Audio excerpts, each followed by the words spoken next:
All right, guys. Hey, how you doing? Sorry I'm not here today. I got the tournament to go to. But first thing we're going to do, we're going to start by opening our yellow books to page 115. 115.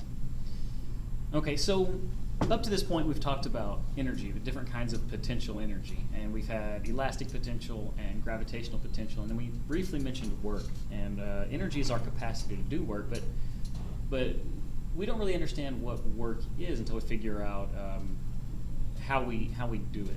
So for today, we're going to start talking about power.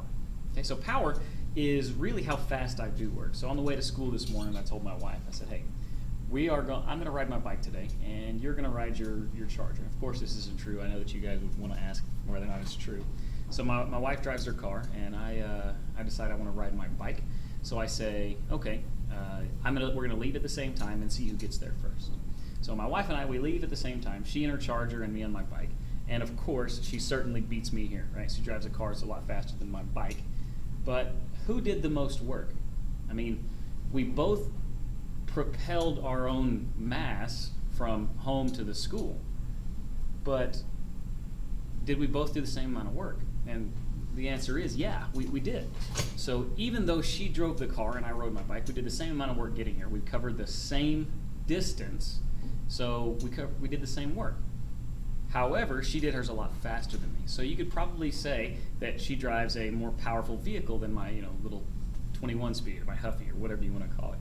So she did the work faster, therefore she's more powerful. Okay? Power is the rate at which work is performed, and the formula for power is work over time. The symbol is a capital P, so capital P equals capital W over T. And you guys know that we found work in the past, right? So how else have we found work? The formula for work is force times displacement, F times X, right? So we can substitute F times X into that equation.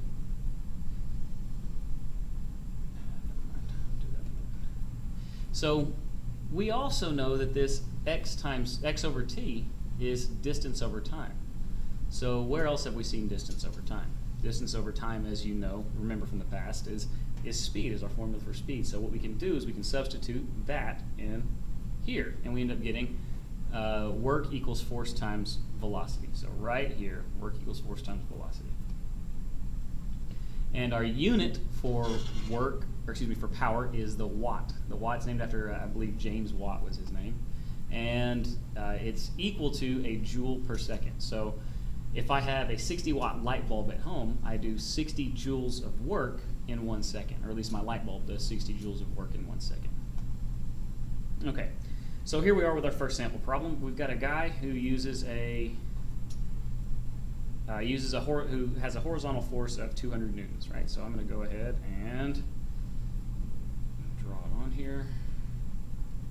So we got a guy using a horizontal force of 200 newtons, so that means he applies a force in this direction of 200 newtons, right? So we got ourselves a 200 Newton force, and he pushes a crate, so we've got our box here, up a ramp. So here's our ramp, and it's a triangle, of course. So here's our ramp, and here's our crate. So here's our crate, and we got an extra little line there. So this crate, we know, is moving in this direction, right? So we know that crate's moving in that direction, but is that crate being moved with a 200 Newton force? We know that that 200 Newton force is in this direction right here. So we need to figure out what part of that force goes up the ramp.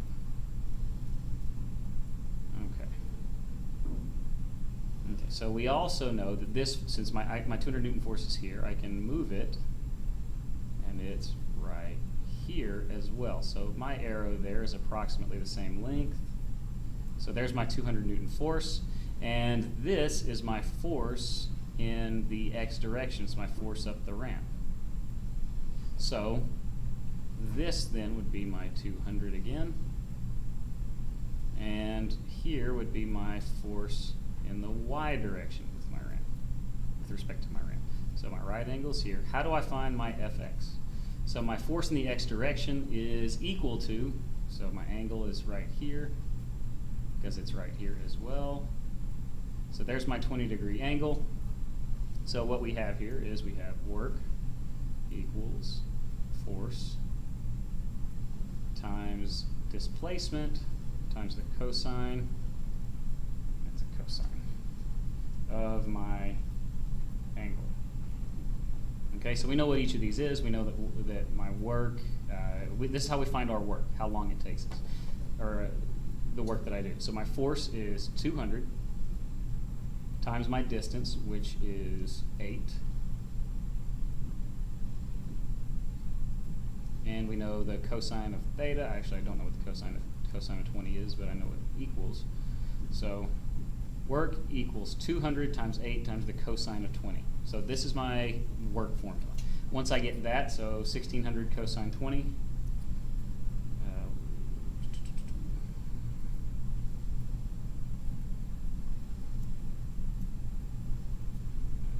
make that cosine 20, and we divide that. We know that power is work over time, so we got power equals work over time. So my work is 1600 cosine 20, and my time is 12 seconds. So 1600 cosine 20 over 12 seconds will give me my power.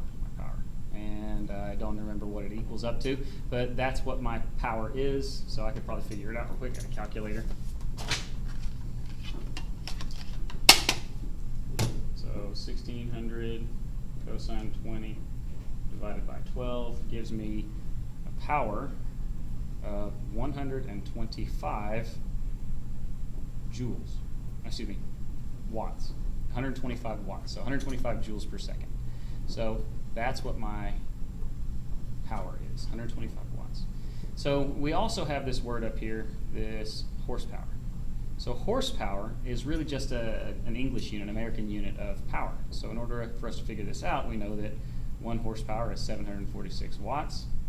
So we divide 125, our power, by 746, and we end up getting 0.17 horsepower.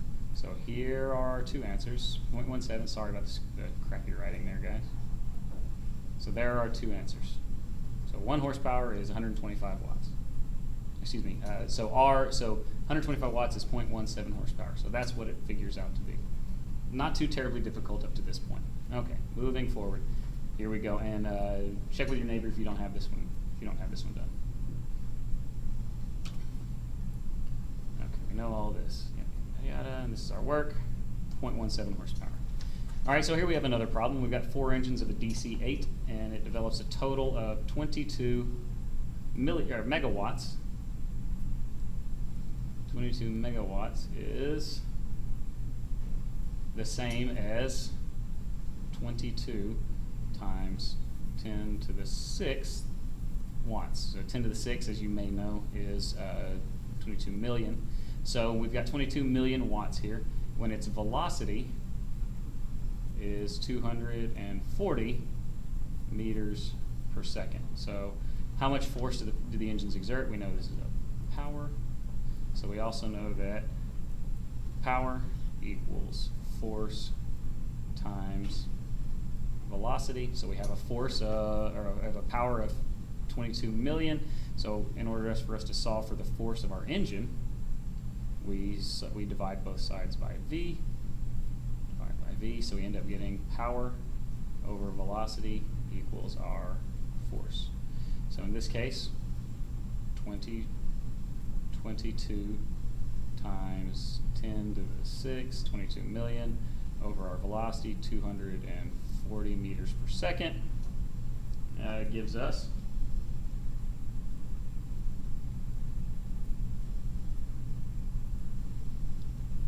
9.17 times 10 to the 4th meters per second. 9.17 times 10 to the fourth meters per second. So roughly 90,000, I'm sorry, not meters per second, newtons.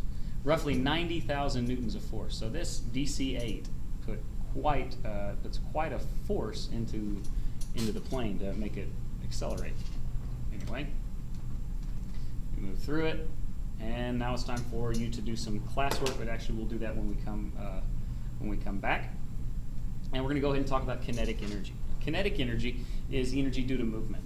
So the energy due to movement is given to us by a formula, 1/2 mv squared. So this is our formula. This is important stuff.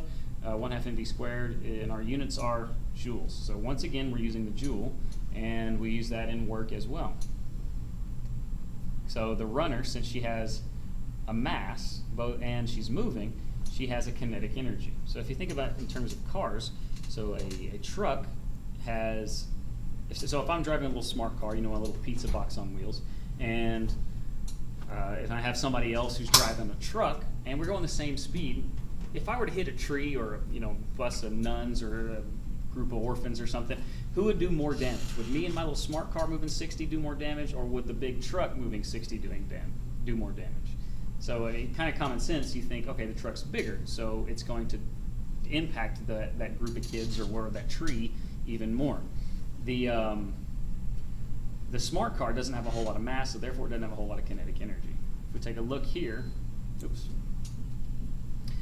a look here, our velocity is squared. So since we square our velocity, it has a greater impact on our kinetic energy. So if I'm driving a smart car and then my other friend is driving a smart car and we're both going 60, we have the same kinetic energy. But if he's going 40 and I'm going 80, I have 4 times as much kinetic energy because we square my velocity. Since I doubled his velocity, 2 times 2, or 2 squared is 4. So I have 4 times the kinetic energy that his car does. Okay. So potential energy is, we've talked about it up to this point. We've talked about different kinds. We have elastic potential and gravitational potential. And gravitational potential is really what we're going to focus on right now. So it's our potential to do work. It's the energy of what might happen, right? So gravitational potential energy is referenced by the height. So the height that we have, or our potential energy, is equal to my mass times gravity times height. Pretty simple formula. So if I know my mass and gravity, I can figure out the height of something. So m is mass, g is gravity. Our units again are joules, and h is height in meters. So for example, here we've got our swinger. So when you go home and you swing, at your highest point, you have the most potential energy because you're highest off the ground. Then at our lowest point, we have the most kinetic energy because we're moving the fastest, and the least potential energy because we're the lowest. And that should just make sense to you. Our gravitational potential depends on our height, our mass and our height. All right, here's just a slide. So here we go. We have a problem for what velocity does a 1 kilogram object have? Oops, pointer, there we go. So what velocity does this 1 kilogram object have when its kinetic energy is 2.5 joules? So we know that kinetic energy equals 1/2 mv squared, right? And we know our mass, and we also know our kinetic energy. So if I wanted to solve for v, first thing I would do is get rid of this 1/2, so multiply both sides by 2. So 2ke equals mv squared, right? In the next step, we would divide both sides by m, so our m's would cancel. And we end up getting 2ke over m equals v squared. I'll just rearrange.